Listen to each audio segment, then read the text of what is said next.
Welcome to the Dogger Pass podcast. I'm your host, Dan Tom MMA, at Dan Tom MMA, analyst whose work you can find across the interwebs. But on this here program, the Dogger Pass podcast, we break down high-level MMA. That's what we're going to do here tonight.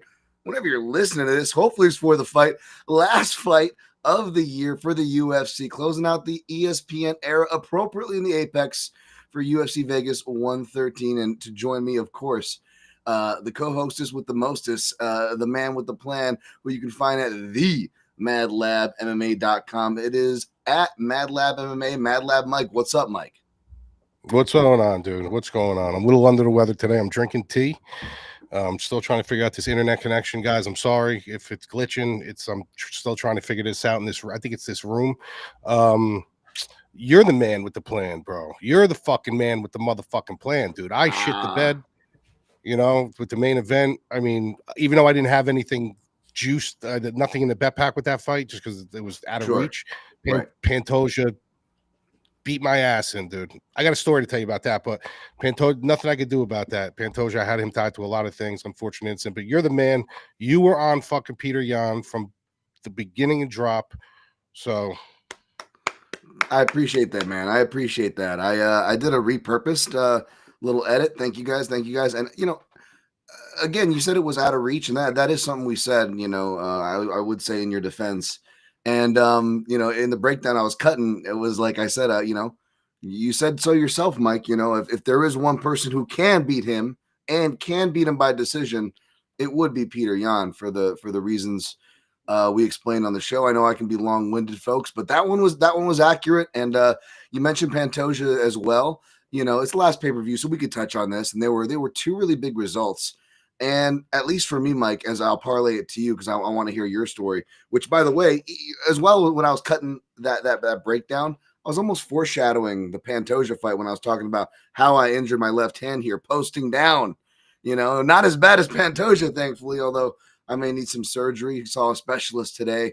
That's how I'll be spending my UFC. All my UFC breaks this week. Or this year, by the way, it's been either like surgery or like losing like a family member, like a dog. It's not been fun. Looking like we're gonna have surgery to close out. But as bad as Graham, as much as complaining, you know, I will take the praise and be glad of closing out on a positive note as far as last pay-per-view went. You know, like I said on the show, right? It's not about, and I've kept the same energy before when, you know, doing well and things are up. I've kept the same energy where, Mike, you know, we say picks, plays, and analysis are three different things. And again, I'm clearly a nerd, but I'm more of an analysis nerd, right? Like it's more about calling that, not just the side, or not just the side when no one's on it.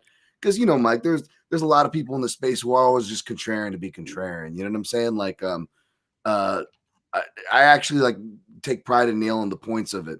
So it was a perfect example of like it was a perfect example of like what I love to do, you know. But on the other side, what kicked both of our ass, I imagine, as I'm gonna, you know, push it to you, Mike, with Pantoja, that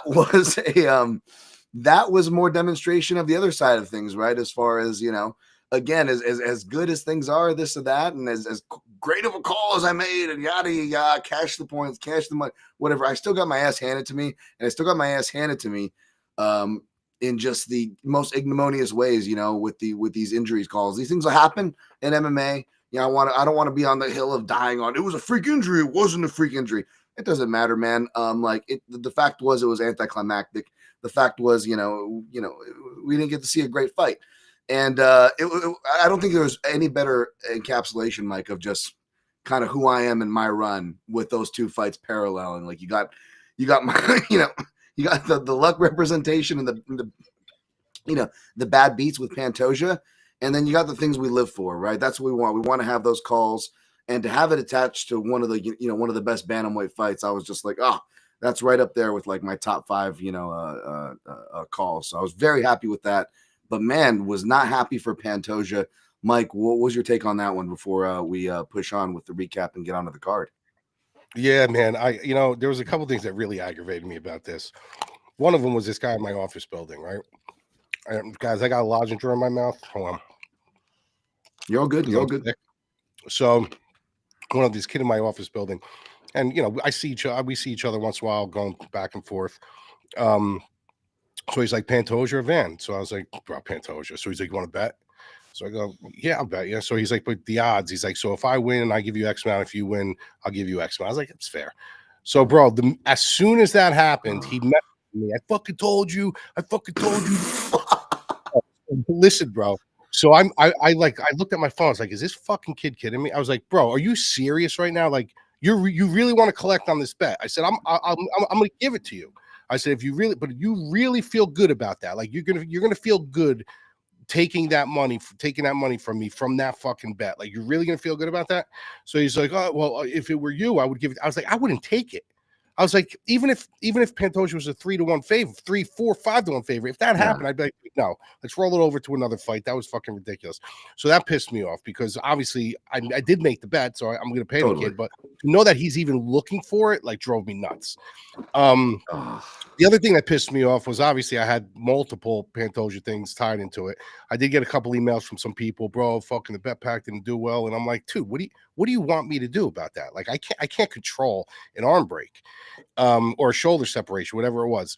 But the thing that aggravated me the most was how his team elevated him on on their shoulders and pranced him around the fucking cage like he just won a world title. Did he win legitimately? Like, did he win the belt? Yeah, the belt is his. I mean, in the rule book, that's the way it is.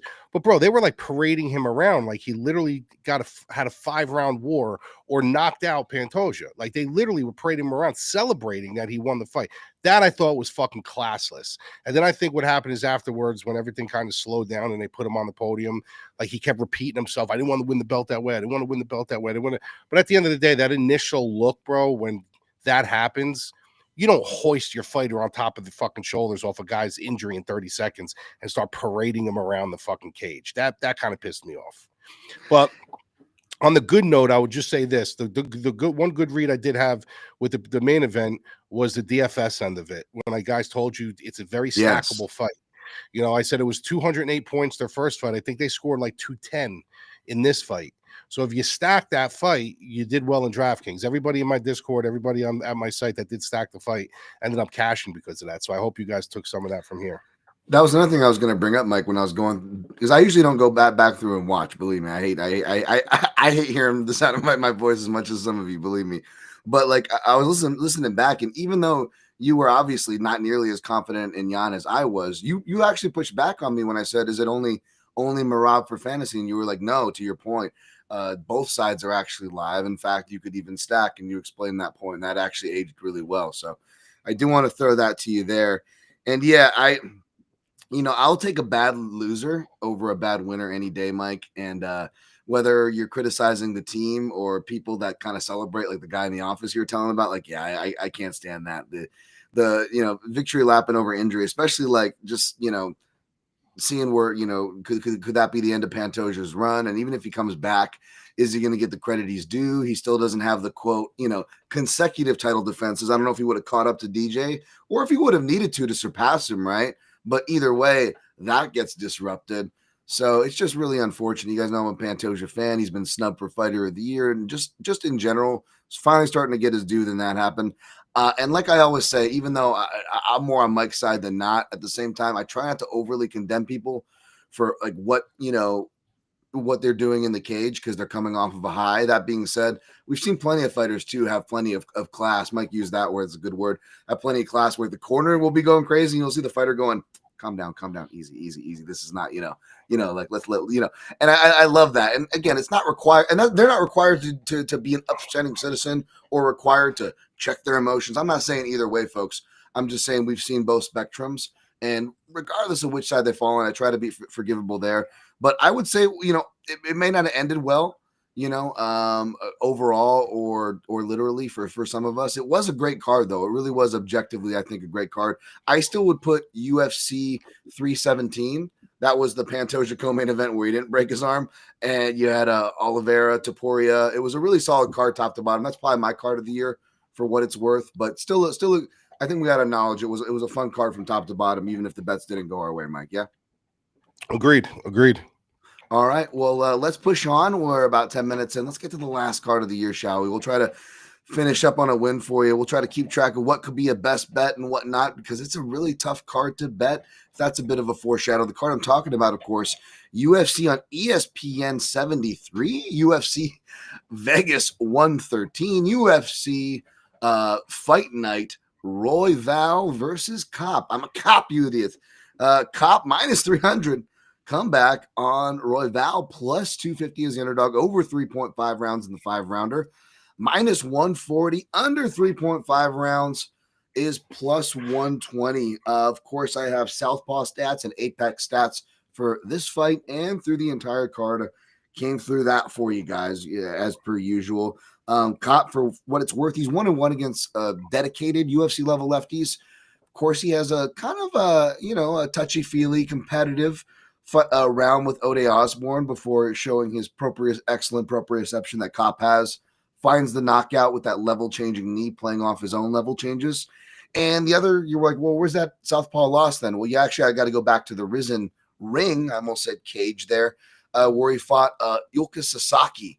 And it's great. You actually see, like, it's awesome seeing just like New York Ray Longo in the corner of like a Japanese Pride adjacent looking fight, and it's super quiet. So you just hear Longo over everybody, like there's one point where Manel Kape starts talking shit. Because Sasaki's actually doing pretty good despite mainly being a grappler.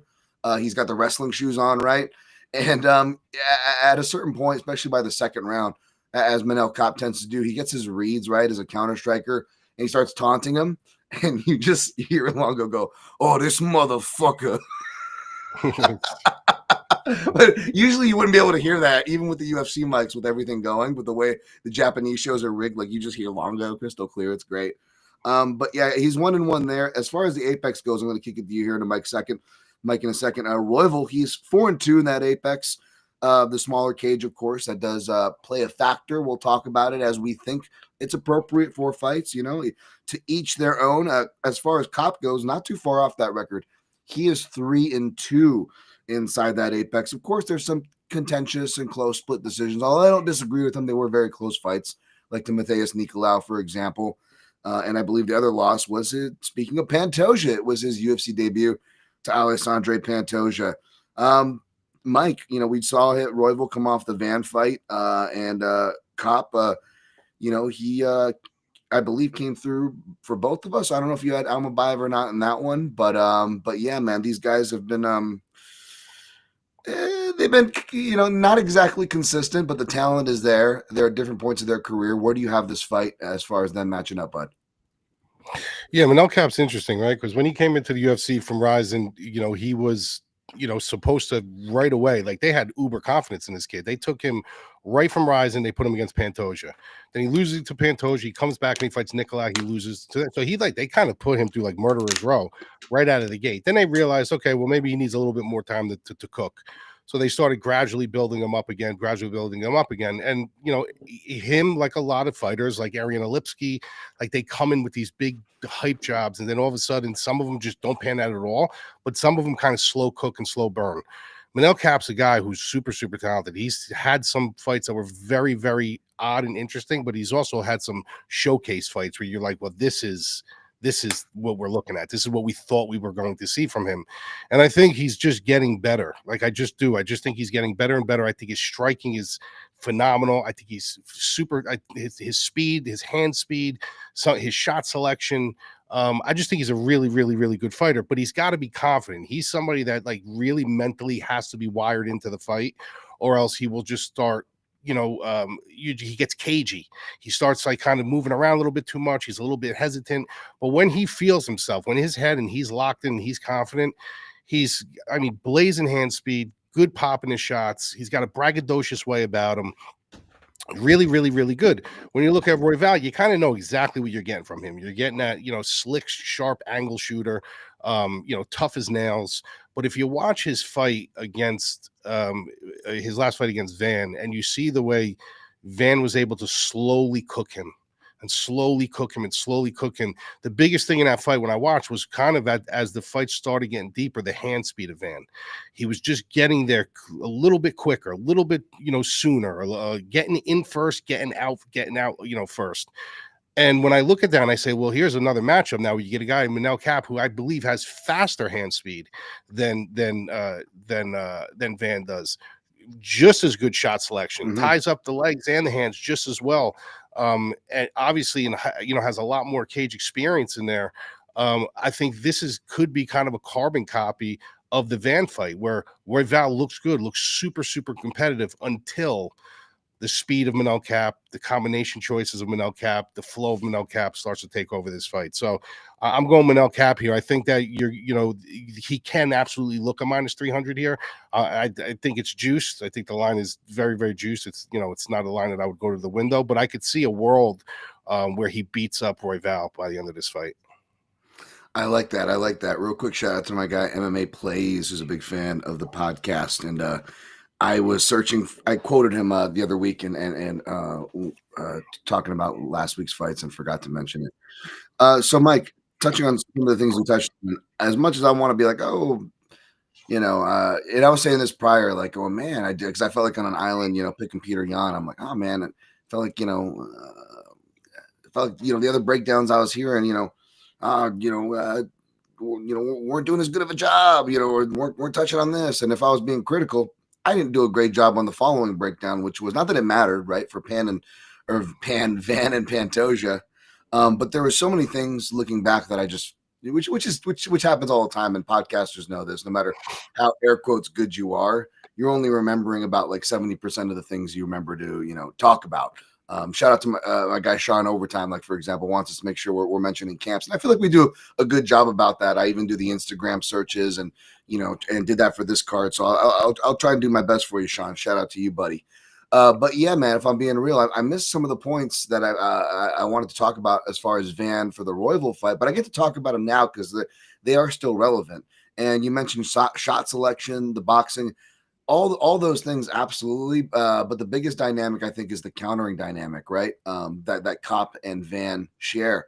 That could be, shown here. What's the biggest complaint about Kape, though? It's, he doesn't throw a lot. He doesn't throw a lot. And again, it goes back to the countering dynamic. Kape is kind of matchup dependent in that sense. Like, as good as he is, we've seen it. He's prone to some staring contests, right? The good thing about Royval, though, whether he's in more wild mode, rote mode, which I believe was the last case, or like we saw in like Bontarine fights, especially coming after those 2 stoppage losses in a row. Shout out to the heavy hands guys, as they like to call it, leaf blower mode, a little bit of leaf blower offense, really just kind of pointing it out there, right? Whereas, when he was beating guys like Kai Kara France, or kind of at his best, you could say, very, very wild. And, going back to watch it, I had the same, and I was just listening to Kape live on the MMA Junkie Media Day on the YouTube over there. And he was saying like, I thought Van lost that fight and it came down to the knockdown. And that was my interpretation live. May have been yours, Mike. I'm not going to speak for you, but that was my interpretation live as well. But after going back to watch it, like I did last week for the prep for last week's show, I was like, you know what? Van was actually winning that fight. It was the Royval he wasn't kicking and kneeing as much as he has in previous fights. And it seemed like it was on purpose. The corner was wanting him to, but the 1-2-1s, 1-1-2s, they started getting a bit predictable. And you can't do that with a guy who's, like Van's not the biggest guy. I know Kape's not a big guy, not the longest reach or whatever, although it's deceptive for his size, but neither is Van, right? And he was able to touch him because volume and, high volume is a potent 2-way street. So I think that, in other words, basically that stylistically, and again, Royval is a live dog here, especially, as we were reminded last week's co-main event, right? Like, be careful like you would with heavyweight fights with these lighter weight fights, right? Like men's flyweight. It's, volatile for a whole bunch of reasons, right? So, but that being said, I actually believe here, Mike, that Royval's high volume style, regardless of how he brings it, it's going to bring out the best in Kape here. And that's why I'm actually leaning toward Kape, even though you could argue the small cage favors Royval and the kind of scrambles and exhausting transitions he could ideally create if this fight extends. But do you see that kind of too? Is that where you're kind of leaning that the volume may bring out the best in Kape? Yeah, I do. I see that. And like I said, it goes back to what I said about, getting in first and getting out first. Like, I just think even on the counters, when Royval throws, he's got a very good ability to elude, get in, counter, and get out, get in, get out. And I just think you're going to slowly see these little fine margins where it's going to really, you're going to look like he's just getting off first, or he's getting out first, or and once he gets that rhythm and once he gets that timing, the more you hunt the counter, the more the counter has to counter. So bring pressure, a counter will be active. Don't bring pressure, the counter's waiting for you to bring the pressure. So the more you counter a counter, the more you pressure a counter fighter, the more the counter fighter is going to counter. So yeah, 100%. Yep. And I just want to add that I got a state of bias here. Cop, obviously working with my guy Eric Nixick. I actually just not got off the phone, was messaging with him, checking to see if he was cornering another fighter we'll talk about, and I'll give that answer when we get to him. But he will be cornering Manel Kape for what that's worth, and I want to state that bias. Although I don't know how much of a bias there is, because it's not like I'm like super confident in my pick, much less a bet. Because before we move on, I mean, this is a betting show, Mike. We got to talk about the betting here, and I don't like the line. I don't disagree that Kape's the favorite. I'm guessing you don't either, as you're picking him for the similar reasons. But I'm guessing you don't like that minus 300, much less the prop numbers that are attached, because I don't know about you, Mike, but I'm picking Kape actually to get a finish here, which sounds crazy, but I picked Pantoja to knock out Royval the second time around, right? UFC, what was it, 290 or something? I forget what it was. But yeah, he fought him by decision. He got him by decision. But if you remember, Royval got like super rocked and wobbly, and he's been getting rocked and dropped in a lot of his fights. Plus, my longtime canary in a coal mine, which I think didn't it show just the other week? I forget, with some flyweight. But whether it's like, especially when you're getting down to flyweight and bantamweight, and you're a longer and lankier guy cutting a lot of weight, and you're putting a lot of miles, and you're not just in your 30s, you're starting to go in your deeper toward your mid 30s, maybe. Like, these are all like kind of flags and stuff. And I know Royval got his shoulder, quote unquote, fixed, but man, like, if we're talking about freak injuries, people, one of the bettors that I talked to bets really big money. He's like, I want to go big on Kape. And I'm like, you're a big boy, you can do what you want or whatever. But he was, I will say this, because he was worried. He's like, oh, I'm just going to get a freak injury, right?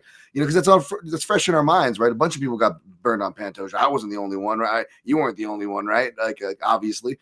So it's fresh in everybody's minds. And I said, listen, this isn't going to guarantee your bet or your side. But I will say, if I am confident, it's not in a pick, but if I'm confident as far as like which side would an air quote freak injury happen on, it would be the Royval side, because we've seen it before. And it fits my math there. So I am going to pick Kape by TKO. But for a guy who kind of has technically never been TKO'd outside of injury, which is Royval's record, they're only giving you plus 140, Mike. So sorry to be long-winded there, but what do you think of both the result and the prices attached to the groupings of these results? Well, like I said, I think he can look him. I think he can look his price. Like, if the fight flows in that kind of style in that direction, it can look that price. As far as the knockout and everything, he doesn't have to knock him out per se. He doesn't have to put him, out cold. It can be a situation where Manel Kape just catches a funnel and starts landing shots where Mark Smith or somebody says enough. Like, that's it. You beat him up enough. And I can see that happening too. I can really see down the stretch Manel Kape beating him up with shots. But I lean more towards like late, a late TKO, not like a complete knockout, but maybe a late stoppage or a pretty convincing decision. Man, I wish you could. Maybe there's like obvious bets and obvious houses, but I wish I could just like not bet a fighter to win round 3, 4, or 5. I wish I could just bet. Oh, actually, I probably can bet that. Actually, they have those when the fight ends. I don't know if they'll be juicy enough to sprinkle on rounds 3, 4, or 5, but I feel like those could be hot rounds for a finish, possibly, Mike. Yeah. Yep. All right, let's push on to the co-main event. We'll get faster as we get along here, as per usual, but it's a pretty decent main card. We got Giga Chikadze versus Kevin Vallejos. Vallejos is going to be your favorite here, minus 300. Another similar spread here, plus 250 in the comeback underdog. Chikadze, Gigabird, over 2.5, minus 155, under 2.5 for your total, plus 135. Got to hit you with the Apex stats before I kick it to you, Mike. Giga is 3-1 in that Apex. Of course, only losing to Calvin Keita. And Vallejos is 2-0, and he's 3-0 if you consider his Dana White Contender Series, or actually 3-1, I should say, if you consider his Dana White Contender Series stints there. He had that loss to Jean Silva. You aged pretty well even for a loss. But Mike, I'm sure you're a fan of Vallejos' boxing, but man, he's going to be facing a real size difference here, a strong kicker, a guy who we'll see if he can still make 145. He missed last time. What are your thoughts, Mike? Yeah, Giga is a strange guy, right? When it comes to his fighting, like if I knew I can inject him with 15 minutes of the same pace, I would probably be leaning in his direction. But he's starting to fall into this category of like a Barboza, a Joe Loizon back in the day. Like when Joe Loizon was getting older, like he would have so much on the front end, and all of a sudden, like he kind of starts to slow down. Like even Barboza, the same thing. He comes out snapping, and then he continues to fight. Like he fight, but eventually he just starts falling behind. Giga, that's what I like. I see with him. I see like, yes, if he can keep a 15-minute pace with his snapping kicks, they're brutal. I mean, especially in a place like the Apex Center when you can literally hear them. But when I look at this kid Vallejo with his boxing and everything, the one thing I look at as a negative in this fight, boxers lean on that lead leg heavy. So if he's not ready to check kicks or he takes too many of Giga's leg, it's brutal. It's over because now you can't swivel, you can't kind of move, you can't kind of bait your traps. You're kind of just now you're a stationary fighter, and you're not only throwing boxing punches, but you're throwing them with your arms at that point. You're not driving your hips into them because at that point now you got a dead leg, which is very telegraphable. And obviously they look like they're powerful, but they're nothing as powerful as are when you're actually turning your body into them. So that concerns me with him. And he also is young and he does have a lot to learn yet. And he hasn't fought a guy like Giga that's just going to try to torture, you with kicks. But if he does get through that, I just feel like the penetration of his punches are going to wear down and start breaking down Giga. Giga's been in wars. Giga can be broken down. We've seen Giga slow down. And I just feel like if Vallejo can get past that leg game, if he could check some kicks, if he could keep a certain amount of distance, or you got to either be all the way in or all the way out with somebody like Giga. You can't be in the mid-range. If you're in the mid-range, he's going to chew you up. If you're all the way in, he can't kick you. If you're all the way out, he can't reach you. So you got to pick and choose your spots all the way in, all the way in, all the way out. And if he does that, when he is all the way in, I think his pocket presence is what's going to start melting Giga, going to the body, hitting him with a couple liver shots, slowing him down, and making him think twice about opening up. So dangerous fight. I mean, dangerous fight. It's going to be all predicated on if Vallejo is prepared for Giga's kicks. But if he is, and he does that all the way in, all the way out, and he breaks him down to the body on the inside, I think he eventually will melt him in the later rounds. So give me Vallejos here. Man, yeah, it sounds like my dog Brownie. I muted, but she's barking for whatever it's worth. So maybe there's some liveliness in the dog here. But I like what you said as far as breaking him down to the body, and that's something especially as guys get older and they're cutting a lot of weight, right, Mike? Going to that body can really expedite that process, especially for a guy that's already kind of known to gas. I still want to go rewatch Kevin Vallejos' last fight just to see some things on that Danny Silva. It's also been harder to watch some of these last fights as well as Contender Series. They're doing a big shift right now, folks. Obviously, with the Paramount deal moving everything off, like I am so looking forward to canceling my ESPN because I don't really got time for other sports, so I got that option. So hopefully this next era will be better, and the fight library finds a place with the rumors on Fight Pass, because for I don't even want to say nerds, just people that in the industry like ourselves, Mike. I mean, it's a very useful tool, So I do want to watch that, but I gotta say, Mike, as far as my feels in this fight, I feel like I'm going to be picking Vallejos too, but I'm going to be picking by decision because I feel like this could be sketchy. Like even though Giga getting broken down late and having a round 3, which you're looking for something sexy. I'm sure there's a good number on that for Vallejos round 3. That's it's not like the other fight where it's like, oh, I wish I could bet either fighter is going to be live late. Like, no, even if you think Giga's live, there's only one fighter that's really going to be live late, and that's going to be Vallejos. So that round 3 sexy, maybe round 3 by decision, or maybe you look at the over, and because it is playable chalk depending on what overs you like. And maybe like you want something cheeky in your round robin, something cheeky to play. Maybe like fight ends by split, right? And that way is if Giga is live and is able to like win round 1, or even just edge out round 1 and barely win round 2 off of like a damage argument where he did enough damage early in the round, but the momentum clearly starts to shift, but that doesn't necessarily guarantee the momentum shifting fight of the round. It could be one of those things. So that's kind of how I'm seeing and feeling this fight. I'm going to watch one more fight that I want to before I make a final trigger, but I will be picking Vallejos. And what do you think about those feels for the over and those kind of like angles as far as that goes, Mike? Yeah, I like it. Because I'm expecting Giga to come out firing. I'm expecting him to come out firing. I'm expecting, Vallejos to kind of be. You have to be cautious. You know what I mean? Unless he's going to do the all the way in or all the way out, like right out of the gate, which I don't know. Yeah. So yeah, I do like it because it's going to take time. Like you got to make your reads. This isn't a fight where you got two boxers in there and they're kind of just feeling each other out for a minute or two to see what's being created in there. You got kind of like two strikers, but drastically different styles of strikers, so they're gonna have to feel each other out a little bit. So yeah, I could totally see. It's either gonna go to the cards, or I just keep envisioning something like later in the fight, like the third round, Vallejos catches him with like a fucking liver shot and he just backs up and melts him, But I can see, I can 100% see it going to the cards for sure, 100%. Yeah, again, everyone's trying to play catch up. I especially after getting my ass kicked, and then not liking a lot on this card. I probably will just close out the year as whatever is official, but unofficially, yeah, I'll put out a fun like round robin slate and all that stuff like I normally do, folks. Regardless of if I end up putting my own chips under the table. And as far as round robins go, like I said, the split, and I always give an alternative because not all houses have that split. And the alternative I would give is, take a flyer on Vallejos round 3. Just do that.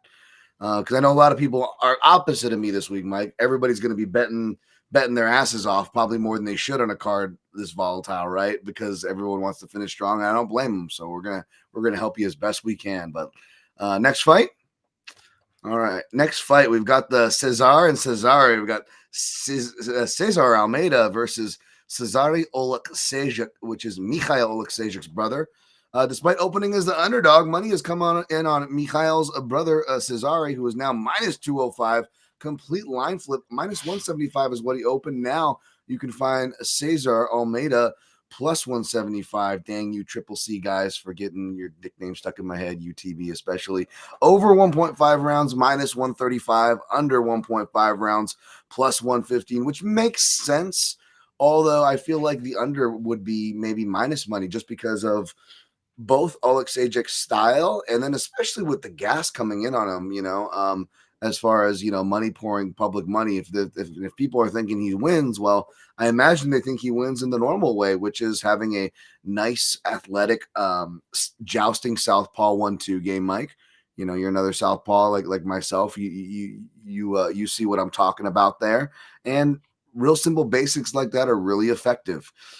He hasn't really been tested though. But with that speed difference that kind of jumps off the paper, we've seen Cesar Almeida get caught cold before. Maybe that's why money's coming in on him. I would love to get your opinion, but before I do, just let me hit you with the southpaw stats and the Apex stats. Almeida is actually 1-1 against UFC level lefties. He beat Horth, which he should have beaten. Although if you want to criticize him there, he didn't finish him, or like you would think with a do or die fighter like Horth. And he lost a split decision to Roman Kopylov, who is a very respectable southpaw MMA striker. And it was by split. And even though you could argue he probably should have lost unanimous, if you're watching it under the guise of especially how the judging has been steadily steering, like we saw with the Alexander Volkov and Jailman Almeida fight, right? It was kind of very much judged according to those lines, except in that case, Jailman Almeida won, which was Kopylov, right? The grappler, the guy going to his grappling. But on damage, at least not in the first round, he lost on damage. He got knocked down. But rounds 2 and 3, he definitely had the momentum, and he's a building guy. He also really had that devastating knockout over what's his name, Abdul Razak Al Hassan, or as I like to say, Al Hassan. Those thick thighs of his, man. But creepy Dan. Almeida 2-0 inside the UFC Apex, 3-0 if you count his Dana White Contender Series. Oleksiejczuk 0-0 inside the Apex, 1-0, of course, if you count his Contender Series, which he's coming off of. This is actually technically his UFC debut. Are you taking the gassed favorite, or are you taking Almeida, Mike? You know, it's hard, this fight for me, because when I look at Almeida, like, I see the potential in him, but the problem with him is, even in the ARA fight, when he fought ARA, like, if you watch a lot of his knockouts are coming when the guy's kind of steaming forward and he's kind of on the shell, and then all of a sudden he counters with something over the top. And that's a great attribute to have, because not many people have that. Like, you have to have a certain kind of patience, understanding, awareness, wherewithal, and he has that. But the problem when you're fighting, when I watched what's it called, Cezary's tape, the one thing I saw is, like, he doesn't really give you that opportunity, because the one thing that he does so well is he stab jabs to the body so well. Like, and he knows how to use his range. Like, he really, really does. It's one thing I was really impressed with him. Like, he uses his jab. The one thing that he does do when he feels like that the walls are closing in a little bit, he kind of steps in, he starts body stab jabbing you, and he'll do it over and over. Just keep stab jabbing you. You know, so, you know, and all that time he's scoring. Those are, you know, they're not scoring big, you know, but he is scoring. It's showing that he's kind of using, in boxing, they call it ring generalship. He's kind of dictating terms, you know, by doing that. He's putting you where he wants to put you, and then he'll come over the top with something. Then he'll fade back out and he'll start stabbing and stabbing and stabbing. And I think if, you know, if Cesar wants to win this fight, he's going to have to leave his comfort zone, and he's going to have to really push, like, try to push forward. And by doing that, you're going to be eating jabs, eating stabs, eating all these things. And I don't know. I just think it's a bad matchup for him. Like, when I first saw that on DraftKings, I was like, 8,700, 7,500 for Cesar Almeida. I was like, who the fuck is this guy? So then I started really, like, looking into him. And I was like, I could see the matchup just isn't good for him. Like, I don't think this is a good matchup for Almeida. Like, he's going to have to leave his comfort zone and go to Cezary's house. And if you're going to do that, I'm going to go with the guy who's kind of, you know, used to the landscape and the blueprint of that house. So give me Cesar right here. Interesting. Okay. You know what? I almost feel compelled to go with Almeida, even though what you said is absolutely correct, man. You know, closing the doors or closing in on him, like the way you described was actually perfect. Yeah. And that's absolutely the worry. And you know, he can get iced here. We've seen it before, you know. You know, less notable more notable kickboxers, right? To maybe lesser known southpaws like Khalil Roundtree when he knocked out Gokhan Saki, right? Who had a propensity to get, you know, maybe caught cold with his aggression coming in. And in MMA, it was a whole lot different. It is nice to see Almeida kind of going back to that style. It was almost like he was focusing a lot on grappling, as he should. But in kickboxing, he actually had that slickster style, Mike, that slickster return style. And because I used to watch him a lot just from watching Poetan's footage, because he had a 3-fight series with Poetan. That I don't know if, you know, even necessarily know he won the fights he won in those fights, but he, you know, he's a tough SOB, you know, taking Poetan shots and taking others. And you know, he hasn't been stopped in MMA, but he has been dropped in rock. So it's on the table. But yeah, man, I'm gonna go ahead and take him here as an underdog, man. Cue up my guy Pepe Silvia, cue up the Soggy D special, because he is 37. You know, he's older as well. So a typical Dan Tom walking right into the trap here. But I don't like very many dogs, and he is one just out of principle. You know, he opened as the favorite, probably, you know, for a reason. Doesn't mean he's gonna win. No, of course not. But you know, you've got the air quote dreaded V word value. Shout out to Joey Bagels there, Joey Odessa, the dreaded value word there. So I'll fall into that trap. Give me Almeida, and we'll keep this one on the shelf for a potential, you know, head-to-head, Mike. All right. But I'm less worried about the head-to-head. I'm more worried about the best bet, to be honest, because again, we're giving you betting angles as best we can going on, but it is tough. Cesar Almeida, I'm guessing he didn't do too much extreme couture training, by the way, to my guy Sean wanting to know these camps, because of you know, because my guy Eric won't be in that corner. And then Oleksiejczuk, you got to assume he's training with Poland and whatever fighting nerd stints that Mikhail did. He probably had those. And Kevin Vallejos, by the way, Lucas Monero camp, probably has a lot of bodies to work with, but the noticeable UFC names range from like Taliesin Teixeira at heavyweight to some other female fighter. So I don't know how relevant that is for you. No more Kings MMA or anything like that for Giga over there at Santos Studio. So I just wanted to clean that up as we push on to the next fight versus Morgan Charrière versus Melquizael Costa, the Milk Weasel, or is he? He's going by the Dalmatian, his new nickname, getting some deserved respect. He opened as a slight dog, and now he's a slight favorite, minus 115 for Costa. Come back on Charrière, minus 105, over 2.5 rounds, minus 205, plus 177 for the under 2.5 rounds, which is interesting, although I don't know if I would take it. We got a southpaw here, though. That is Costa and Charrière. Well, he is 1-0 against UFC level lefties. He hasn't fought any in the UFC, Mike. You got to go all the way back to his European scene where he fought William Gomes. Yeah, that's right. Gomes. None of my homies like Gomes. And he submitted Gomes.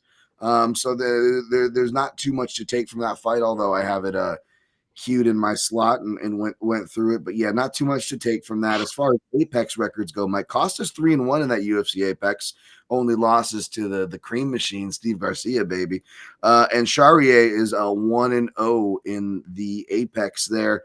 Real quick before I toss it to you, Mike, somebody playfully called me out on it, but I was like, you know what? They're absolutely right. They were like, you got to put some respect on France or something for picking against Ziam, who looked amazing. I was completely wrong on there, folks. And I was like, wow. I'm like, I got love for France. I took French in college. I visited it. I got some French tattooed on me.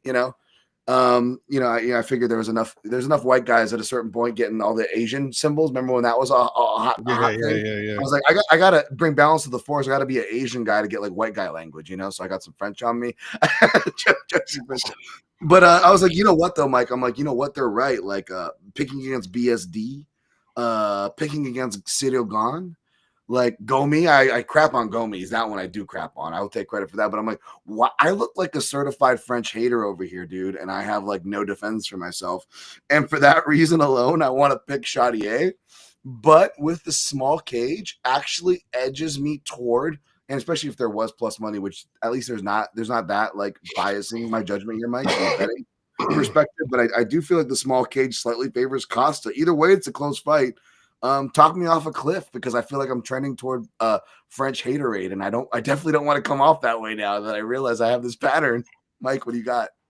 Yeah, no, I was gonna actually I thought you were going the other way. I thought you were going to Charrière the way you were talking. But I look at this fight. To me, this is just a volume. This is a volume game. This fight, you know what I mean? And when I look at Charrière, like he's not really a voluminous guy. Like when he fights, he's kind of very patient. He's very patient. I mean, I don't think he's thrown over 70 significant strikes in any one of his fights. He's on a rotating door of wins and losses. If you guys go by MMA math, which we do not, he's up for a loss. Win, loss, win, loss, win.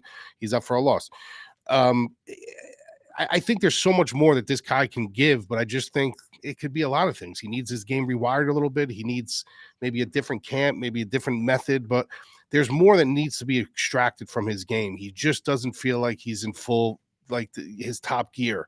When you look at Costa, this is a guy who I feel like is overachieving a little bit. I think he's really good. But I think he's on this run that like I'm just waiting for it to end, and that's what's making me nervous about this fight. I'm like, all right, when is this run going to end? It doesn't seem to be ending. But when you look at the numbers that he's putting up, just on a statistical standpoint, when his fights are going long, he's throwing 100 significant strikes. He's the more voluminous guy. So when you're putting these guys in a smaller cage, when Charrière is not really going to be able to get away from him so much, and they're kind of going to be in each other's faces for 15 minutes, the volume edge kind of goes to Costa. Now, when you're looking at Charrière, if he wants to secure a takedown in his fights, 1 or 2 takedowns per fight, good luck with that. Good luck getting into a scramble with Costa. Good luck winning a grappling exchange with Costa. He's very slippery. He's very tricky. So I just feel like in every corner of this, there's this outside of potential and upside and ceiling. I just feel like this is Costa edges him a little bit on every angle. So give me Costa here. Yeah, man. I at the risk of now, Will Dan ever finally pick a French fighter? Stay tuned next year, maybe in 2026, folks. I'm gonna go with Costa. Oh man, I'll love to the French too, man. I got no issue there. It's just kind of where I land, and I'm not even being biased because Charrière took out our boy Nate Landwehr, our first our inaugural Benji Boy Dog of the Week. That was painful, yes, but that's not even bleeding into my bias here. Although, again, that fight, not to make ourselves look better or whatever, but just being real with the analysis, right, Mike? Like we saw Nate, kind of taking over as that fight goes, and if you don't take it to Costa early, he'll stick around, and I think that he'll have the better range game as far as the southpaw kicks. And he might be able to get away from those because if, Charrière goes to take him down, he's going to initiate scrambles that, again, are probably not good for him, although Charrière is a good scrambler and he's good at sticking out of those, so we'll see. Does that mean we have even less volume than usual, to your point as well, Mike? So, yeah, I hate it, but we are showing our work here for what it's worth. At least I'm not trying to be a French hater. So, yeah, give me Costa here. We'll move on from that. Too bad no plus money there. That would have been a nice, that would have been a nice number to get that opener. Let's go to the next fight here. We got Kennedy Nzechukwu versus Marcus Buchecha, a.k.a. Marcus Almeida, which is his real name. It probably shows up differently at spots. Almeida Buchecha is plus 105 for the Jiu-Jitsu world champion, and for Kenny Nunchuck's minus 125 for him, over 1.5 rounds minus 115, under 1.5 plus 105. We got a southpaw technically, but yeah, that doesn't really do much. Buchecha 0-0 against UFC level lefties. Buchecha, of course, going to be 0-0 in the UFC Apex, and Kenny Nunchucks is 4-2 in that UFC Apex, 5-2 if you count his contender series. This just feels like, every bit of a pick 'em, as the odds say. I'm going to go Kenny Nunchucks here. I don't as the more well-rounded and proven fighter, but like, is it playable? Sure. Is it something I want to rush to play? Not right now. Maybe you could talk me into it or talk me out of it, Mike. What do you got? I'm not going to say too much on this fight. I look at Buchecha, and obviously, when you got a guy who's got these kind of grappling skills and this kind of grappling pedigree, they usually lack in like one area, like hard in one area. You can't do nothing with grappling if you can't take the fight to the ground, and obviously his hands aren't that good. So, but the thing that I keep going back to is like Kennedy should destroy him, shouldn't beat him. Kennedy should fucking destroy him in this fight. But I have this fucking feeling because goes back to what I said a long time ago about him being a big kid in the schoolyard that you can bully. He has no self-confidence in himself. Like you'd be like, go play, play football with us. No, I don't want to play. I don't want to play. Meanwhile, he's the biggest guy in the schoolyard. He has that little child mentality, Kennedy, where sometimes you got to like push him and push him and push him. And then finally he'll come out in the third round and he's had enough and he sparks you. I just have a weird feeling that like, even though Kennedy is the right pick, he's going to do something fucking stupid, and Buchecha is going to end up subbing him. I don't know why I keep saying it. It's just I can't get behind a guy like him. His mental mind frame of fighting is like he's got so much talent. He's got so many attributes. Yes. He's got so much going for him, but mentally he's infantile. So it's like I feel like if Buchecha can ground the fight or put him in a bad position, that fucking heart is going to start racing. He's going to start panicking like a little child, and he's going to get subbed. So Kennedy is the right pick, but I'm going Buchecha by sub.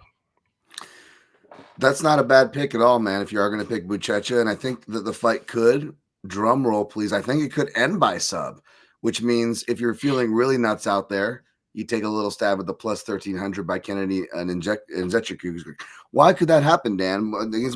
Listen, we've seen crazier things happen. But Buchecha is going to be shooting. He gets tired. He gets hurt. And tired. Yep. And you shoot into it. But you know what I'm saying? With Adolfo Vieira, I know Fluffy Hernandez is going to age much better than a Kenny Nunchuck. So I don't mean to go one for one exactly with the comparison, but similar dynamic, right? Like who would have called that still, pre or even post flop, right? You're going to beat him, yes, but sub him? Like it's a fight, man. You can get hurt.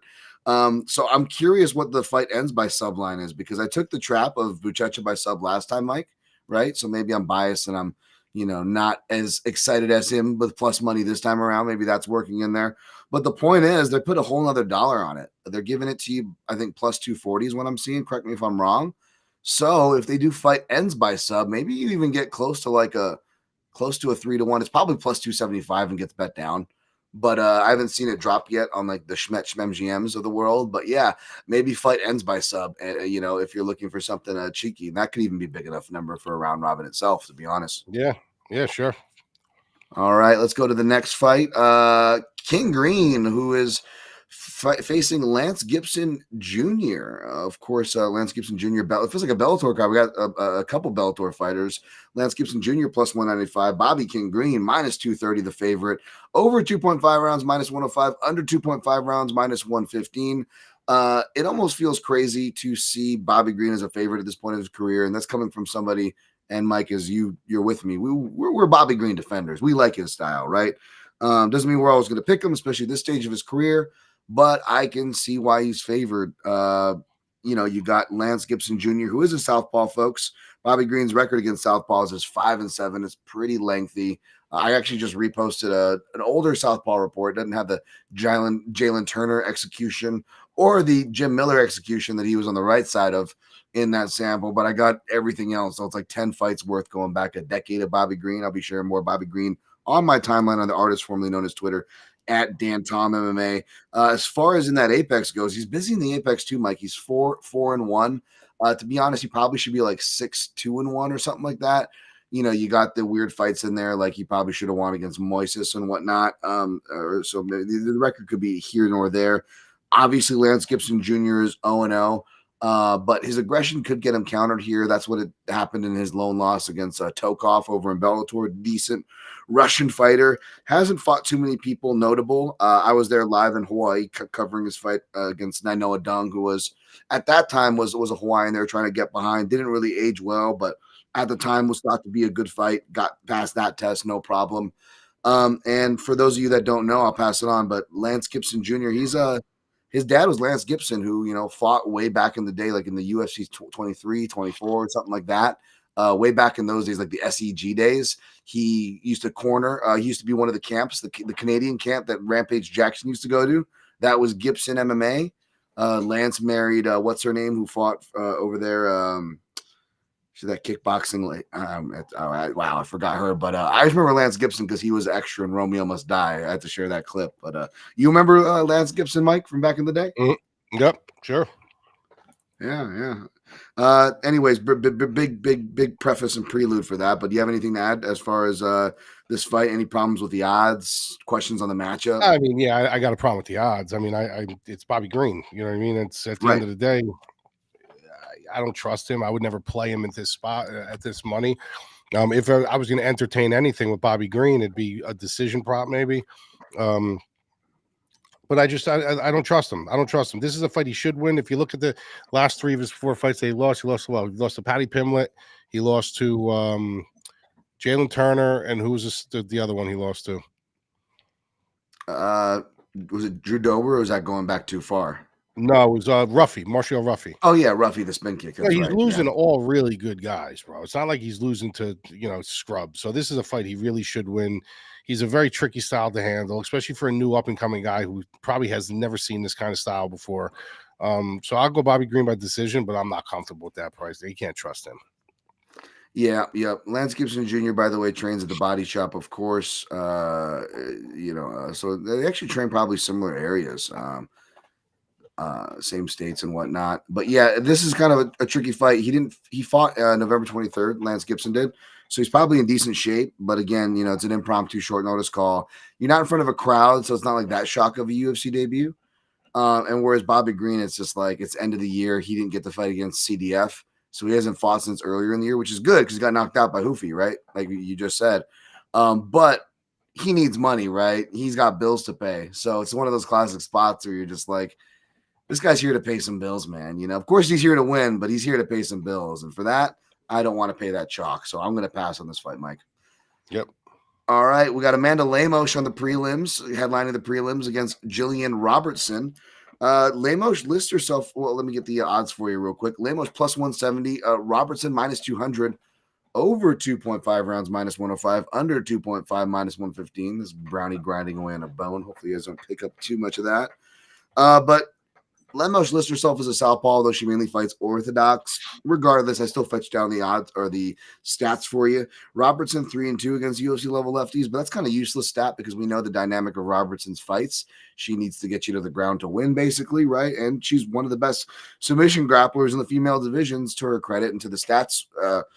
Will tell you anyway. So you got to give credit where credit's due there. So I'm not shocked that she's the favorite. As far as Apex stats, before I kick it to you, Mike, Lemos 5-1 in that UFC Apex. Robertson is 3-3, so she's got a 500 record in there. Although I will say Lemos's losses are submission losses for the most part, I believe there. So there is that. Mike, what do you got for this fight? Gillian Robinson, she won me a lot of money in the past. You know what I mean? Mm-hmm. But I always get very frustrated with her, man, because it's like, when you get a guy like Dean Thomas who knows the game, who literally Dan, what do you got for this one? He comes down, he's like, well, I want to see him do this and I want to see him do that. And then you watch her fight and you're like, bro, why doesn't anyone implore that into her? Like, why is it always grappling? Like, I know she's young. She's super, super young.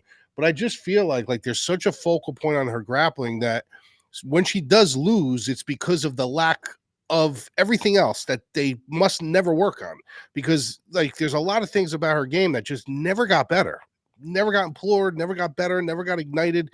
So it's like she's a very dangerous play in certain points. Things aren't going her way. You could be in for a long night with her. Amanda Lemos, on the other hand, is she's very strong. It's the one thing about her. She's a strong bully, where Gillian Robertson's not. Gillian Robertson's got that more smooth body. She needs to be kind of limber and loose, to get her, to unlock her hips and grappling and stuff like that. But Lemos is a bully in there. Lemos throws some big shots. If she can stay on her feet in this fight, she can absolutely start cornering up Gillian Robertson. I have total faith in her striking, much more than Gillian Robertson.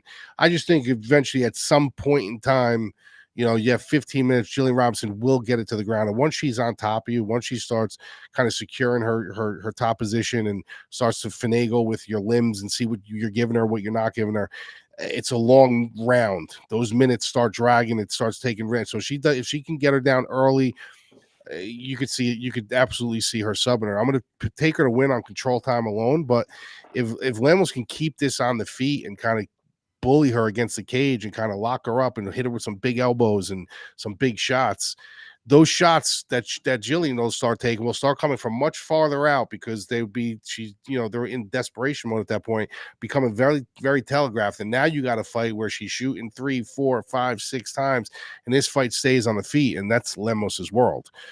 So give me Gillian Robertson, but like I said, I wouldn't be shocked if Lemos ended up pulling off the win here. Excellent analysis, Mike. Excellent analysis. I, again, totally not surprised she's the favorite. She opened as a pick'em, by the way, so it's public steam. And this is one of those things where the betting could be bleeding into my analysis here, Mike, because even though I I've got an out because I agree, and you already laid out the case as far as why Lemos is live, despite technically going the other way, right? I could be getting influenced by the line here because, and this is a fair statement, regardless of who I pick or who the proverbial you listening to this picks. But as often betting shows say, right, Mike, at this point of the line, the value starts to be on Lemos. I don't feel like that's a crazy statement there, right? 100%. And similar to my analysis of Kenny Nunchucks and Buchecha, I think this is another fight. It's similarly priced, Mike, as far as the submission dynamics. And Lemos, similar to Nzechukwu, when you do want, somebody to upset like a submission specialist or a club and sub, you want them to have a guillotine. That's going to be the culprit, Being able to get to a good grappler's back, like more often than not, you'll mess that up, right? Like even Brandon Royval, when he had Tatsuro Taira almost 10-8'd and out of there, right? He goes to take his back and then he fucks it up because he gives him a chance by taking his back, and he falls off, and now he's on bottom. And he didn't even get the 10-8 round. He actually got a 10-9 round because of that, right? Mm-hmm. So it's a guillotine, and that's exactly what Lemos has. She's a black belt in Brazilian Jiu-Jitsu as well. And lest we forget, the reason why Gillian Robertson, I was watching her last fight at flyweight where it became apparent, even the commentators were saying it, is that Robertson, she, like we said, her dynamic is grappling. So moving up didn't do her any good, even though the weight cuts suck for her, which is another thing to factor in. because they've always sucked. She's getting older, but you know, if you're generally right, if you're a grappler, you want to go down in weight, right? Enforce your size, right? That's your style. And that makes a big difference for Robertson. If you look at her wins and losses, it's not that quite that simple, right? But whether it's at straw weight or flyweight, you know, it's these physical fighters like the Barbers and stuff of the world that are giving her problems. And even like Agapova, fighters that don't have a lot of technique, but they have physicality, like we're able to kind of prolong the finishes longer than, and make, Robertson have to actually go through a lot of damage, that she had a hard time getting through. She got through it in the Cachoeira fight. She got through it in the Agapova fight, but even in like, though, and no disrespect to those fighters, but some of the lowest level of technique, right? Like it took her a minute and a lot of damage to get to those. And now she's fighting a fighter who has title fight experience that she doesn't have against top level. And, say what you will about Suarez. Suarez definitely has not exceeded expectations. Suarez definitely has not looked good. And there's an argument that because of that, she still beats or she still competed with Suarez. And there's an argument that she didn't just compete with Suarez, right? Like, again, if we're going to that damage control, which this fight could come down to that too, right? If we're going to that Volkov Almeida damage versus control argument that's going to be prevalent in some of these fights we've already talked about, well, then, yeah, man, I feel like Lemos is a live dog, and that look for that fight ends by sub number because they're already giving you a juicy 2-1 on Gillian Roberts if you like her, by the way. I also, if look at her by sub, that's what I do. I don't usually bet Roberts, but I'll bet her sub line, or I'll throw her sub line in like a round robin. You know what I'm saying, Mike? Like she's made me some money that way too, so I feel you. But I'll actually go Lemos here, man. I'm actually going to go with Lemos here, and I'm going to be looking at that similar betting dynamic as far as fight ends by sub. Yeah, I don't hate it. I don't hate it at all. I said, it's just Gillian Robertson, bro. It's like put some muscle on her.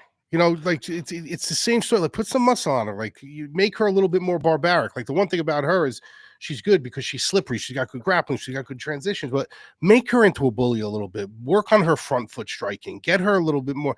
It's the same story with her, bro. It's the same story, and it works. Don't get me wrong. It works. It works. She's winning. She's very good. She's won me a lot of money, but beef her up a little bit. Put some size on her. Put her some strength and conditioning. Get her some good boxing. Get her. It's just, I don't know. It's the same story with her. And Lemos is somebody that can bring that out in her. Lemos is somebody that can show those flaws in her.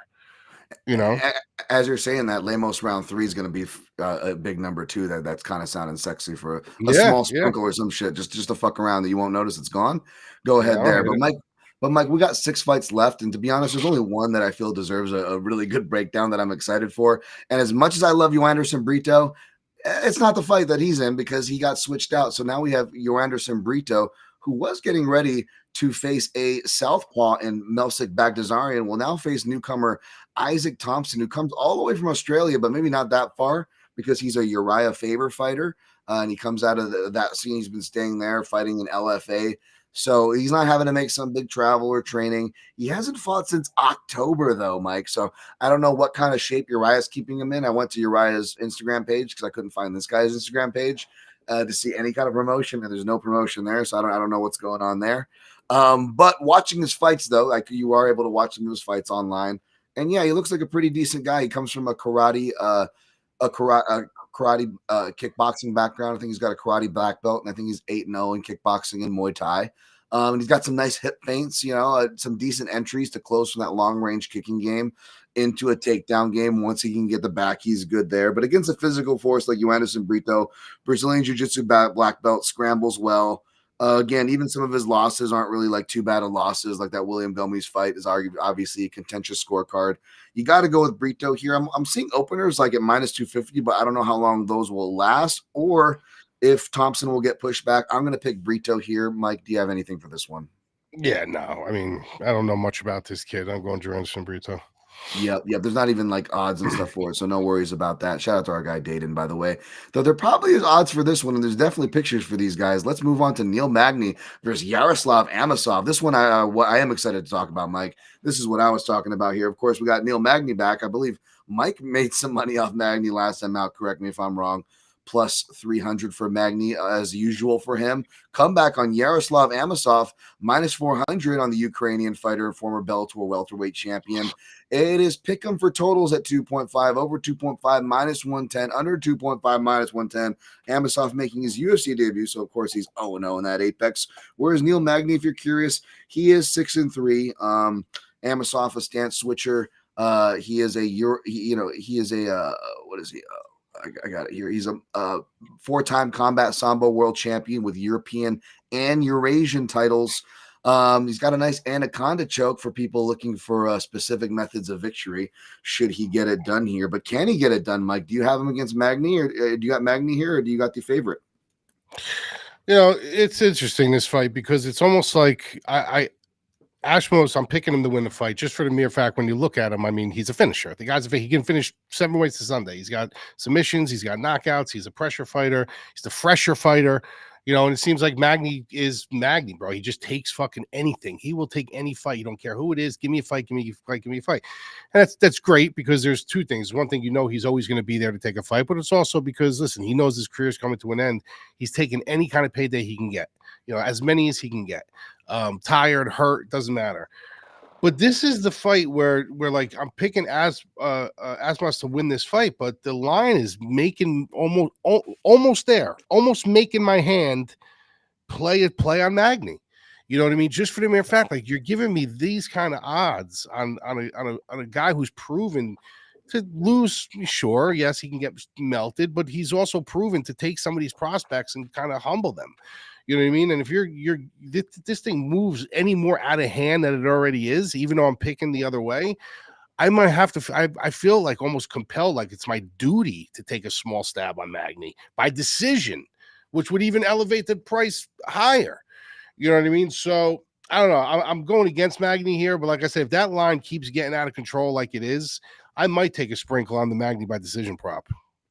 I don't blame you, man. I don't blame you. Or, maybe like, Magny by decision. I don't know what his points handicap is. I just want to see where double check to make sure Amosov is in his usual home of American Top Team there. I know Magny's going to be in Denver, Colorado with the Elevation Fight Team as he is per usual.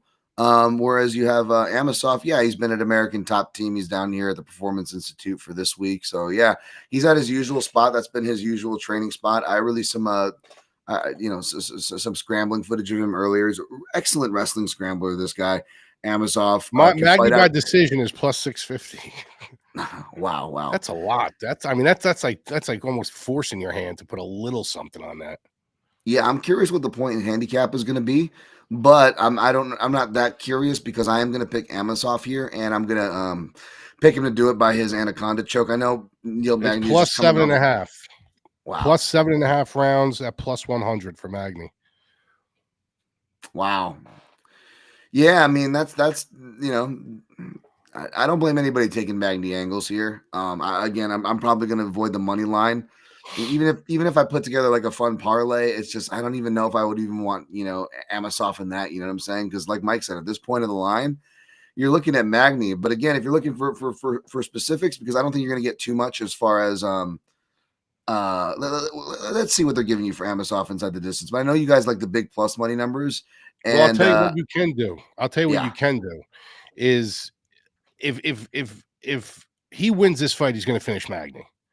If he wins this fight, he's going to finish Magny. So if you guys want to avoid that, or you still want a chance, maybe it's just a completely lopsided fight, like 30-27 across the board by worst case scenario. You could take the minus 7.5 the other way for minus 135. So you're essentially cutting a minus 400 into a minus 135. But he's either got to finish him or he's got to sweep him off the board and not give Magny a round. So that's another way you can look at it. Wow, I actually like that. What's that priced at, Mike? It's minus 135. So you're essentially cutting almost 300 points off. Wow, yeah, I like that. Magny 3.5 points, by the way, is plus 195, minus 250 for minus 3.5 points. So I like the other points handicap if that they offer that. But what Mike said, that's not just a better price, but I think he can, because Magny gets a lot of his work done in the clinch. You don't want to clinch Magny. That's probably why he has a winning record in the Apex, right? easier to force those clinches. However, Amosov is such a wrestling beast from there. And again, Magny, you don't want to clinch with him unless you're one of these guys, even if you're a lighter weight guy like Gilbert Durinho Burns or RDA, and you're more jiu-jitsu than you are wrestling. It doesn't, whether it's wrestling or jiu-jitsu, lightweight or welterweight, if you're a superior grappler than Magny, then all of a sudden the Magny trap becomes Magny quicksand for himself, if that makes sense. Yeah, he just flattens himself out. And yes. So I'm going to go with Amosov. You're getting plus 195 by the sub. Maybe that's high enough for a round robin, depending on how many legs you want in there and what the other values are. But if you're on like a book that offers exact outcomes, there's worse things you can do with a cheeky Amosov by Anaconda. I know he lost to a long and lanky Jason Jackson, but Jason Jackson is an underrated fighter, was on an insane run. And Amosov, you remember, that's when Ukraine was like getting bombed and stuff all around then. All that stuff was going on. He had a huge break. Like, I don't know how much you really want to judge him, because that aside, he really didn't look like himself in that fight, at all. So if he does, I think he wins this fight. All right, let's get to the next fight. We'll knock these out rather fast. Let's try, Mike. We got Sean Sharaf versus Steve Asplund. If you read my grading the winners, not much that I could say about this one, because it was a really fast fight for Steve Asplund, who is your favorite, minus 205. Comeback on Sean Sharaf, plus 175. Over 1.5 rounds, plus 149. Under 1.5 rounds, minus 170. Ooh, are they asking for a fatties here? Shout out to the MMA analysis. Is this a fatty's gonna fatty? We're looking at the over. That's what's jumping out to me, Mike. But yeah, I was gonna say Asplund. We don't know much about him. I was able to watch some of his pre-contender series footage, and it's the same thing. He walks forward. He's real plotty. He's got good elbows and like a decent arsenal. He's not like just a right hand, but there's not a ton to judge as far as level of competition and sample size there. And in my grading the winners, as oftentimes I'll suggest bookings, and of course I suggested Sean Sharaf. And what you wish for is what you receive. Sharaf is 0-1. He lost to Junior Tafa, which I know doesn't age well, but I want to remind people that was his UFC debut, crowd show. I believe it was short notice. And Sean Sharaf, you could have completely changed the complexion of the fight, especially with what we saw from Tafa after that. But Tafa did a big, massive fence grab that prevented Sean Sharaf from getting into the ground. So he was forced to stand with him in his strength. And Sharaf still showed decent boxing. He's a tank. He's not super small, even though he'll be smaller than Asplund. Could be a live dog here, Mike. What do you think? I mean, anything happens with this level, shit, this low level fucking sloppy. It's you can go to be better off going to fucking Gleason's bar and paying fucking really. You know what I mean? It's the same shit. I'm going with Asplund. I just think, I mean, for no other reason, I just think he's a little bit cleaner. I mean, I don't know. That's still a bad look. You're losing to fucking Junior Tafa. You know what I mean? Yep. It's, no matter what, I don't give a fuck if you held the fence 30 fucking times. Still a bad look. Give me Asplund here. But like I said, these last couple fights, I don't have much to say about them. Yeah, I'm going to go Asplund too. Sharaf did go train on Extreme Couture for a minute, and I haven't seen him there in his socials. So this was the fighter I actually reached out and asked Eric about. And no, he's not. He's not in his corner helping him for this one. So maybe that's the bias there. But no, I'll go Asplund, and then hopefully we get the ultimate. They make the ultimate fat guy overachiever fight for me, Mike, which will be Asplund versus Chris Barnett. That's what I want. Just the ultimate fat. The fat guy, the fat kid who couldn't do it. Heart of gold story. Let's go, baby. Let's move on to Luana Santos versus Melissa Croden. It's actually a decent fight. They got buried down on here. Two very decent contenders for the division. Luana Santos going to be your favorite, albeit slightly minus 125. Melissa Croden plus 105. I don't believe the opener was too much further from that. I will double check that for you guys. But the over 2.5 rounds set, minus 250 for the over. Under 2.5 rounds, minus 205. So yeah, wow, maybe it's plus 205 supposed to be that big, but yeah, either way, they know this is probably going over. Although Santos is really good on the ground, she's going to have the advantage there. I do think the small cage will favor her, as she is 4-0 in that smaller cage. Croden, we have not seen in the smaller UFC cage. She is 0-0. Mike, who do you have for this one?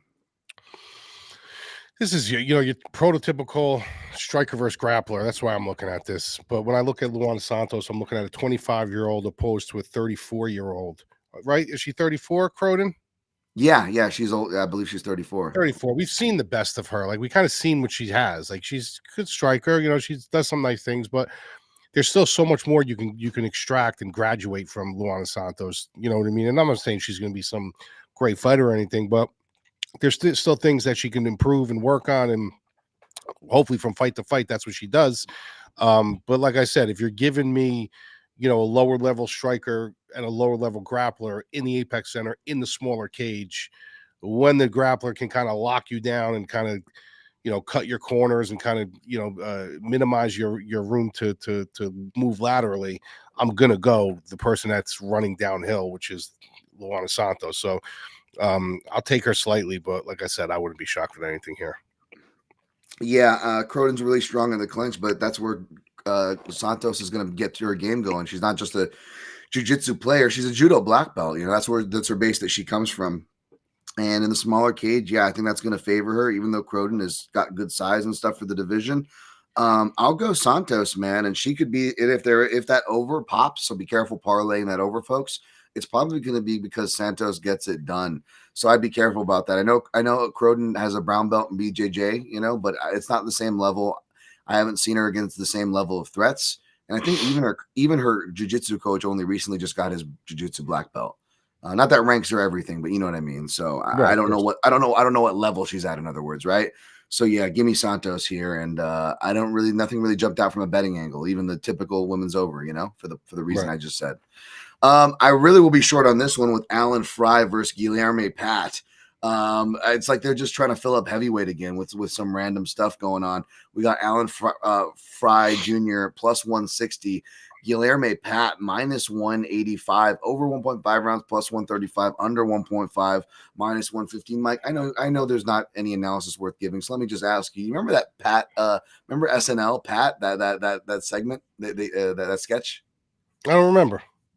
It was. I don't know if they could do it today because they had someone play Pat, and the whole joke was that you couldn't guess Pat's gender. And it was remember that whole yeah. So they would have like office scenarios like, hey, Pat. I never went back and rewatch it. I don't know if that aged as well if they would let you do it in today's generation. But shit today, dude. But Guilherme Pat, that's what I think of that old school. I'm aging myself here, but I think of that old school SNL sketch. Bro, wasn't Andy Dick in SNL for a while? I think so. Yeah. You see what happened to him today? No, what happened? They found him in Hollywood overdosing. Jesus. Yeah, on the street. Jesus. Yeah, not too surprised. It's you know, yeah, I can't you know, with even just being on a show and stuff, like I've had my own issues with just like comments or this or that, and I'm not fucking standing up for any celebrities or whatever, but I am much more forgiving when like I have like a minimal infantile percentage of what they must experience, and I'm like, ugh, I don't like all this public attention, and I don't even have that much of it, you know. So I will say I'm a little more not for, you know, forgiving, but understanding is the word I'm looking for. A little more understanding. Where I'm not surprised when I hear these stories. Wish him well. That's about a good breakdown for this fight. I'll go with Pat. The Brazilian dude over here. I obviously did not look much into this fight, and there's not much to look at, to be fair. Mike, do you have anything to say? Are you going with Pat or the underdog here? I'm going with Frye, actually. I like this story. He has an interesting story. You know what I mean? His father passed away when he was super, super young. Just a cool little underdog story if you won the fight. So I'll go with Frye. Coming out of Brunson's MMA and Fitness, I haven't seen a fighter come out of Derek Brunson's gym, so that's pretty cool. Yeah, let's see what these guys have. And lastly, but not leastly, we've got Tereza Bleda versus Jamey-Lyn Horth. I believe Bleda is going to be your favorite, albeit slightly minus 145. The comeback on Horth plus 125, over 2.5 rounds, minus 300, under 2.5 rounds, plus 245. Horth, I gotta say, she's Horth is 1-0 inside that UFC Apex. Bleda is 1-1, 2-1 if you want to count her Contender Series debuts. But every time I see Horth, and she's probably a really nice lady. This is really rude, but I also think of that movie. I don't know if you've seen the movie Pool Hall Junkies, Mike. Oh, of course. But I love that line the main character has when he was coming in and he sees the bitchy boss or whatever of his girlfriend. He goes, "Oh, I should have known you were here when I saw the valets out back trying to kickstart a broom." It's just like a Jamey-Lyn Horth. All right, Dan, that's rude. What do you have for this fight? What do you have for this fight, Mike? I'll tell you, I'm gonna take a shot on Jamey-Lyn Horth here. I think I think she's got that bully ability to her to kind of throw the wrench in a lot of things that Bleda tries to do. Bleda, I mean Jamey-Lyn Horth. If you look at the fights that she lost to Miranda Maverick, tough. She fought a girl who can equal her strength, and Veronica Hardy, which she's got a really odd style to fight, dude. And if you're not athletic, which obviously Horth isn't, she's just more of like a plotting fighter. There's ways. It's a perfect example of the boxer always beats as the puncher. She's in there, she's gliding, she's kicking, she's in, she's out. So you could do that for 15 minutes and you could win that fight. And when you look at Bleda's only loss is Natalia Silva. So there's nothing really to shake your hat at. It's a loss at age as well, because I think Natalia Silva is a good fighter as well. But I just think if this fight gets dirty, because when you have a two fighters in the cage that don't have a lot of talent, it's just not like they're not super elite level. They tend to get dirty, murky, and foggy. And like, if you're going to give me that kind of a fight where they're going to go into this like foxhole and just get dirty, I like my chances with Jamey-Lyn Horth getting dirty in there and just kind of like grinding one out. So give me Jamey-Lyn Horth by decision. All right, more alignment from us. I mean, I feel like I owe Jamey-Lyn Horth a pick for just like being a dick and my jokes over here, but no, I actually like Jamey-Lyn Horth, and yeah, I like her in this spot. Like, I don't like her enough to like I'm rushing to the betting window, but yeah, like give me the dog in a fight where she could easily get that griminess, into it. She's improved kickboxing as well, but it's in that small cage, it's going to favor that kind of fight that Mike was speaking of. So yeah, I'll actually take Jamey-Lyn Horth as well. Is that the first? I mean, first fight of the night, yeah. Is that the first underdog we've agreed on, by the way? Or is that the only underdog we've agreed on? No. We also agreed on Costa opened as a dog, but he's no longer a dog. But we did agree on that one. So we agreed on that. We agreed on Gillian, no. Robertson, no. No. I'm sure, no. Oh yeah, no, I think so. Yeah, I think so. Oh wow, Horth might be default dog of the week then for this week there, huh?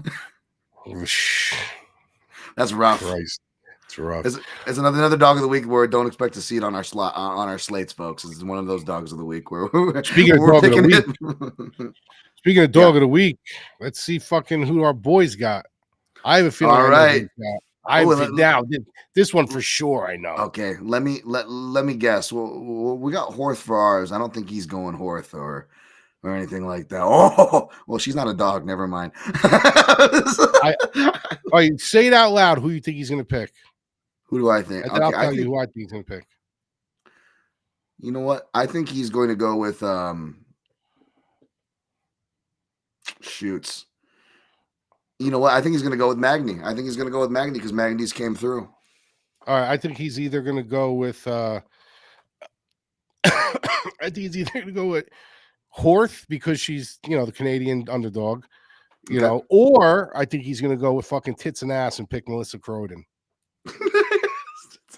Tits McGee can't be here today. Reminds me of Anchorman. Now I'm going to think of her. Yeah, let's see what we got. Did you pick Melissa Corningstone? From Anchorman? No. Hold on. 1 second. We'll buy you some time. We'll buy you some time. Hold on. I'll shout out to the chat. Brian D. rubbing one out right now. Brian D. What's up? You making the graphic. Yeah, he is. Brian D. in the chat. What's up, dude? Thank you so much. Of course, MMA plays in the house. At Troy Green, pick for the flyweight main. We officially picked the favorite, but more on that. We're about to recap our picks and plays. And try to find a best bet in here, which, by the way, for best bet, Mike, two things popped to my mind. You tell me what you think. One was the points handicap line on Amosov that you mentioned. And the other would be stuff that we align on that makes sense, would be maybe a round 3 decision on Kevin Vallejos there. Huh? I don't know. No? None of those? Wait, round 3 or decision? Yeah, round 3 decision. Whatever the line on that is. Yeah, the combo. Yeah, that'll get down with. Yeah, I can get down with that. Either that or a SGP where you combine them with an over or something, but same shit. Yeah, I can do that. I thought you meant just decision. I'm like, dude, I could totally see him fucking gut 3. Yeah. Yeah. Well, so what do you think? SGP over and over in his money line, or round 3 in decision? Or does it really pay inconsequentially different? What do you think's better option? What SGP in it's probably more accessible because I know there's only certain houses you get the round 3 decisions in. But I'm down for either. But I'm guessing that's what we're zeroing the drain on. What fight we're on? The Ashman's fight? I mean, what fight we're on? The other one was the Amosov where the points handicap that you mentioned. I thought that was I like that look. But what was the other one right now we're talking about? Kevin Vallejos, round 3 decision, or Kevin Vallejos over and his money line. Same game parlayed, which is probably a little more accessible, but I imagine they're about the same price, right? Let me see fight parlays. Kevin Vallejos an over 1.5 is minus 145.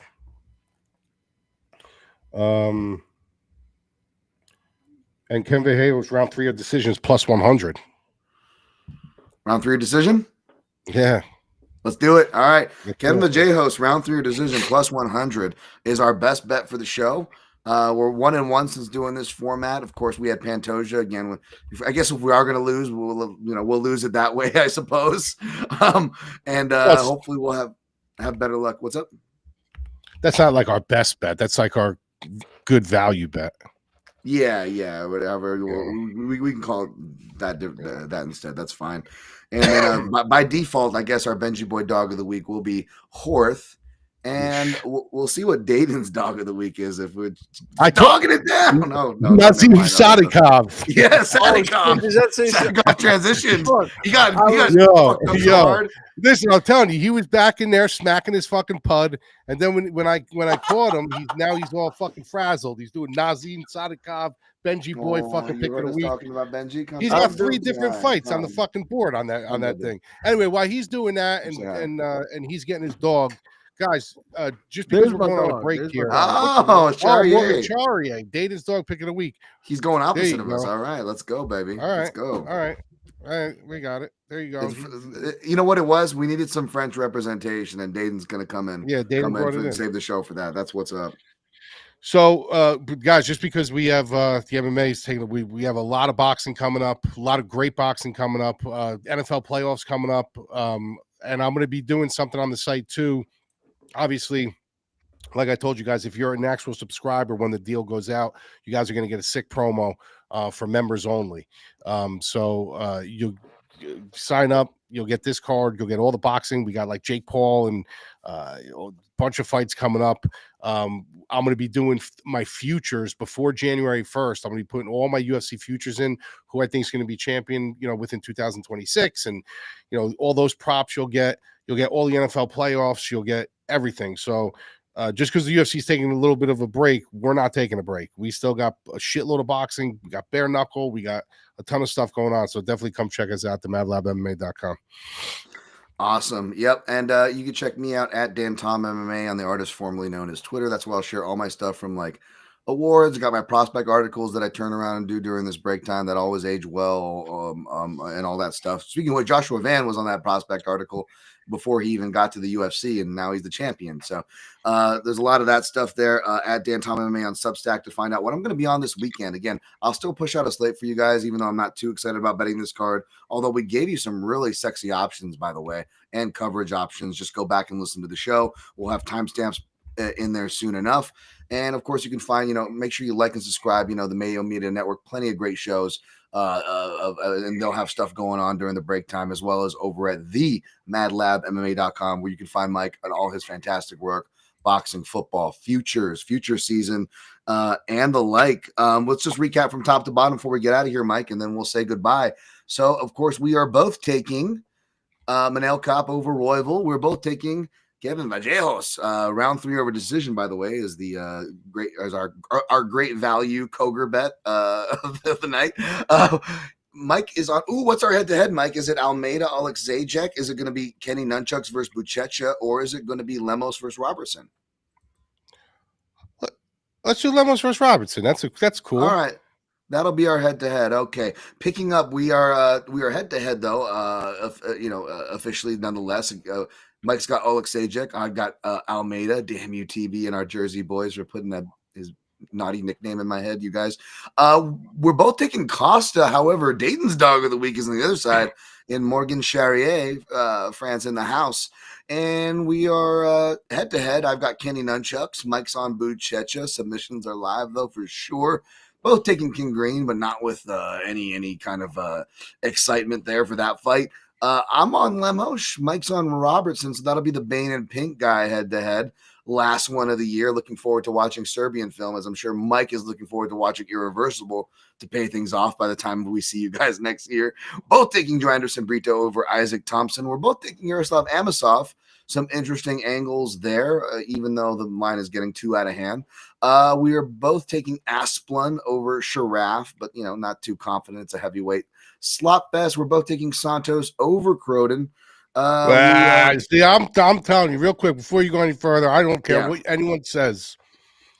Dayton fucking was on that fight, and then when I brought it up, he scrambled to find another dog. Oh, Dayton's head. No. He was in the back. He was in the back on pink panties, pink panties, pink panties, pink panties, and then all of a sudden I was like, "What are you doing back there, Dayton?" We got him. I've done Charrière from the start. All right. Fair enough. We're both on Pat over Frye, and lastly, we're both taking we're taking Horth over Bleda there. So that'll be it, folks. Thank you guys. Sean, overtime in the house.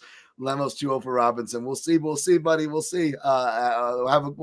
We wish you guys good luck on your picks and plays, regardless. And I just want to say, holiday season's coming up. I want to wish you guys whatever you celebrate. I don't care. I just want to wish you guys the best of it. I want to wish you guys the best of the year. Thank you for having me and Mike. It's really been an honor to take over the show. I know I'm not everybody's favorite, but I really genuinely do appreciate this opportunity, and I genuinely do hope that the analysis, the information, and the entertainment as well, it is worthwhile to you guys as we give you what we got. And if you don't got much this holiday season, for those of you who lack in the family, friends, support systems, and all that, the holiday blues, I want to let you know that I feel you.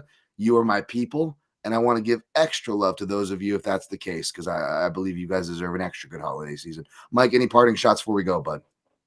Yeah, man, I just appreciate it. Like I said, I've known Pat for a long time.